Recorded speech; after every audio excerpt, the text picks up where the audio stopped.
Baik, bismillahirrahmanirrahim. Assalamualaikum warahmatullahi wabarakatuh. Rekan-rekan semua, kita lanjutkan materinya pada bagian terakhir dari detail deformation dan rekahan ya. Pada bagian terakhir, kita akan membahas terkait dengan deformation band, gitu ya. Dan ini singkat saja deformation band. Kita langsung ke materinya, bahwasanya apa ini maksud dengan deformation band? Deformation band itu merupakan salah satu jenis khusus dari shear fractures. Dalam hal ini berarti masih keluarga dari sesar ya. Di mode kedua dan mode ketiga tentunya nanti ada pergerakan di sana yang terbentuk secara eksklusif sehubungan dengan sesar pada batuan berpori. Nah, dalam artian berpori berarti ini spesifik pada batuan sedimen. Mungkin pada batu pasir umumnya ya, batu pasir, batu lempung, batu lanau seperti itu ya.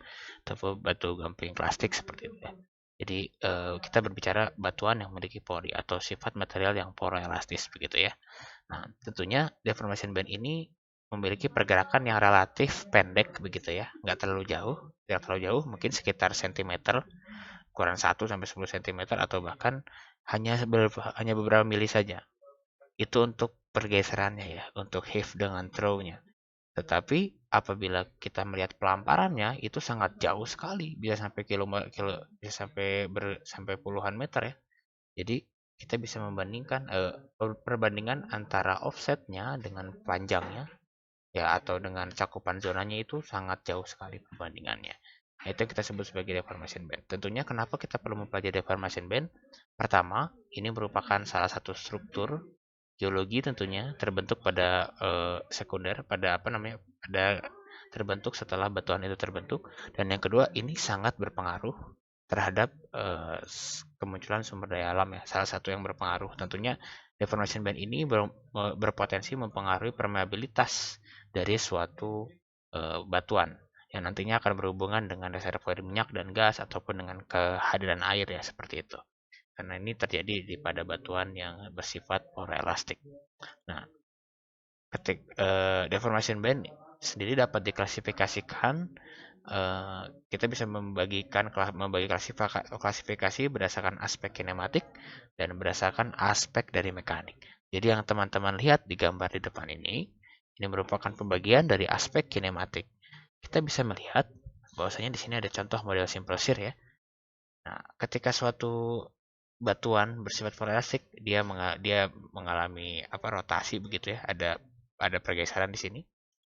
Maka yang terjadi adalah ya simple shear gitu kan ya, simple shear aja gitu. Dia bentuk simple shear. Nah, tetapi nanti perkembangannya kita anggap misalkan ini di salah satu zona strike slip yang nanti kita sebut transpression dan transtension. Teman-teman yang mengambil tektonofisik tentunya sudah tahu ya apa yang dimaksud dengan transpression dan transtension. Ini akan kita bahas secara tuntas pada bagian strike slip. Nah, rekan-rekan semua, kita lihat di bagian sub simple shear. Nah, ya, di sini ada bagian yang menekannya, ada bagian yang menyeretnya ya, ada shear-nya, ada yang menekannya, ini ada yang menarik di sini ya. Nah, ini kita sebut sebagai compactional shear band. Jadi ada kompaksi di situ, ada pemendekan, ada shortening disertai dengan shear band, ada geserannya di sini. Sedangkan yang dilational shear band ini sebaliknya. Jadi ada shearing tapi ada juga ini pemanjangan ya. Ada dilational shear band gitu kan. Nah, ini model dari subsimple shear dan kalau kita lihat model dari pure shear begitu ya. Kita lihat dari model pure shear ada model kompaksi seperti ini. Jadi di mana zona dari deformation band ini, zona dari bands-nya ini mengalami kompaksi dalam artian pengurangan porositas ya nanti akan kita bahas.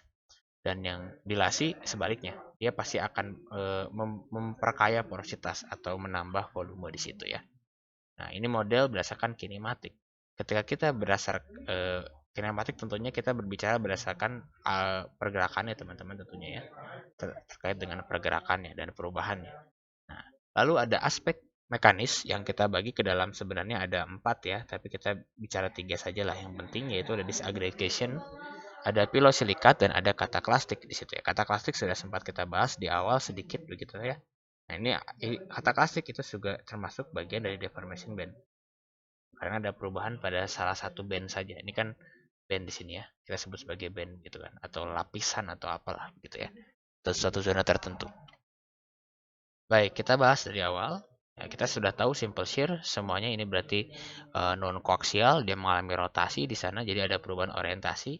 Nah, kita katakan perubahan orientasi di bagian sini teman-teman karena yang berubah di bagian sini. Nah, ini bagian bandnya kita sebut dia mengalami perubahan bentuk di sini ya. Kita bisa menyelesaikan di sini dia mengalami perubahan bentuk.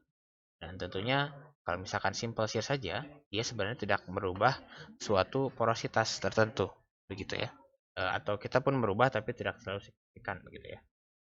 Karena kalau untuk merubah porositas ataupun volume nanti berhubungan dengan ini ya, berhubungan dengan kompaksi maupun dilasi, begitu.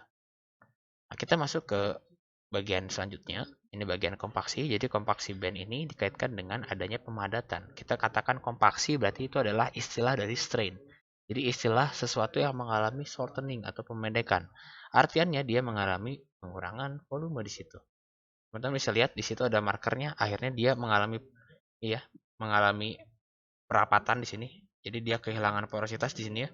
Ini kita sebut sebagai convection band. Nah, ini contohnya seperti ini teman-teman. Nah, ini bisa dilihat ini sangat tipis juga ya. Di lapangan ditemukan sangat tipis walaupun di outcrops kelihatan tapi memang sangat tipis. Nah, ini untuk kompaksi. Jadi penjelasannya teman-teman silahkan lihat di narasinya ya, di deskripsi pada slide ini. Lalu yang kedua adalah dilasi. Dilasi kebalikan dari kompaksi yang tadinya dia menekan mengalami pemendekan, akhirnya dia meluas, melebar. Jadi di sini itu dia mengalami penambahan porositas begitu ya. Nah, ini contohnya teman-teman. Tentunya dari dilasi ini bisa menjadi jalur migrasi atau bisa jadi reservoir di sini ya, ketika ada dilasi seperti itu ya. Jadi di sini menambah porositas secara umum gitu kan. Nah, oke. Lalu nah ini dia. Sebenarnya ini untuk ini ya, simplify. Jadi dilasi itu mengaliri saja gitu. Dia pasti mengaliri sesuatu gitu. Jadi tidak membuat isolat-isolat, dia nggak membuat kamar. Jadi semuanya bisa teralirkan dengan baik. Ini ilustrasi saja ya. Oke, kita masuk ke bagian mekanika. Jadi tadi yang sudah saya katakan ketika kita berbicara mekanisme deformasi, tentunya ini terlibat dengan nukleasi dan pertumbuhannya. Ada istilahnya seperti itu. Jadi kita bagi ke dalam tiga, ada disaggregation band, ada pilosilikat band, ada cataclastic band. Oke, jadi sifat tekstur dan mekanis batuan asalnya atau host rocknya tentunya dipengaruhi dari kedalaman penguburan atau dari kedalaman overburdennya ya, kedalaman burialnya seperti itu, dan juga confining pressure-nya. Dia dipengaruhi oleh confining pressure-nya. Jadi dua hal tersebut, jadi kedalaman dan confining pressure itu merupakan kontrol utama pada mekanisme deformasi yang terlibat di sini. Nah, teman-teman semua kita bisa lihat nanti mungkin teman-teman akan menemukan banyak sekali fitur-fitur seperti ini di lapangan yang teman-teman bingung apakah ini sebuah sesar ataupun atau apa yang bisa kita sebutkan ini gitu ya. Mungkin kalau teman-teman lihat seismik ya mungkin banyak ditemukan ya, tapi ini kerangkanya outcrops dan spesifik pada batuan yang memiliki porositas. Jadi teman-teman semua, ini contoh yang pertama disaggregation band. Jadi ini bisa kelihatan lah sebenarnya ini bukan disaggregation band juga, ini kita ambil secara umum deformation band ya. Nanti jenisnya kita lihat masing-masing. Ini salah satu contoh deformation band, jadi ada bidang perapisan, dia terpotong, ada offset gitu kan. Secara umum kita bisa katakan sesar mini lah begitu ya. Oke. Jadi ini bisa terkait dengan deformasi tektonik ataupun non tektonik begitu. Nah, kita lihat dari masing-masing jenisnya. Yang pertama adalah disaggregation band. Jadi ini merupakan deformasi pada batuan asal yang tidak terkonsolidasi dengan baik. Bisa batuan yang muda ataupun bisa batuan yang tua yang sudah mengalami pelapukan tingkat tinggi begitu ya. Jadi modelnya dari granular, mirip-mirip granular, tentunya bukan kata plastik ya. Kita lihat di sini ada pergeseran antar butir seperti di slide di video-video awal yang saya sebutkan. Jadi di situ tentunya dia terjadi pada kedalaman yang cukup dangkal ya karena dia loose sebenarnya kan. Ataupun pada kondisi ketika dia sudah menjadi jenuh dengan air begitu ya. Udah saturated gitu. Ini kondisi disaggregation band banyak terjadi seperti itu. Nah, lalu yang kedua kita sebut pilosilikat. Nah, ciri spesifik pilosilikat adalah dia membentuk Dia membentuk seperti pleti-pleti atau pipi-pipi ya. Lapisan mineral-mineral yang pipih begitu ya, atau kita sebut pilosilikat lah di situ, seperti mika, klorit, seperti nit, ada talk, ada lempung juga begitu ya. Pokoknya mineral-mineral yang berlembar itu dia bisa terbentuk di sini, dan tentunya mineral-mineral berlembar itu bukan terbentuk, tapi dia jadi apa namanya, jadi tersejajarkan begitu, dan dia nantinya akan menghambat aliran fluida. Jadi sebenarnya filosilikat ini masuknya ke kategori dari pengurangan porositas ataupun pengurangan permeabilitas. Nah, seperti ini teman-teman. Jadi si mineral ini, si pleti-pleti mineralnya ini, dia menjadi penutup. Jadi penutup, jadi penghambat dari adanya uh, fluida yang untuk mengalirkan fluida. Jadi maksudnya dia mengurangi nilai permeabilitas maupun porositas. Oke. Oke, baik. Kita lanjutkan lagi yang bagian kata klasik. Nah, ini sudah dijelaskan juga di bagian yang awal. Jadi saya jelaskan lagi, kata klasik secara umum kan ini ya, apanya, adanya hancuran dari dari intergranular begitu ya. Dia ada pergeseran, lalu dia mengalami retakan, lalu dia menghasilkan butir-butir yang kecil. Nah, dari butir-butir kecil tersebut dia bisa memadat dan bisa sampai mengurangi nilai porositas dan permeabilitas hingga mendekati nilai 0, khususnya di zona fokusnya ya, zona fokus dari kata klasik, dari kata klasiknya. Nah, ini kita lihat flooding area-nya yang tadinya lolos kan kalau untuk di bagian sebelumnya. Nah, ini dia terhambat di sini. Artinya dia mengurangi atau dia menghilangkan nilai permeabilitas, mengurangi nilai permeabilitas, tidak menghilangkan ya, karena ini tetap bisa mengalir, tetapi dia menghilangkan nilai permeabilitas yang tadinya mungkin 100% jadi hingga sekitar 10% mungkin, atau sekitar 20% gitu ya.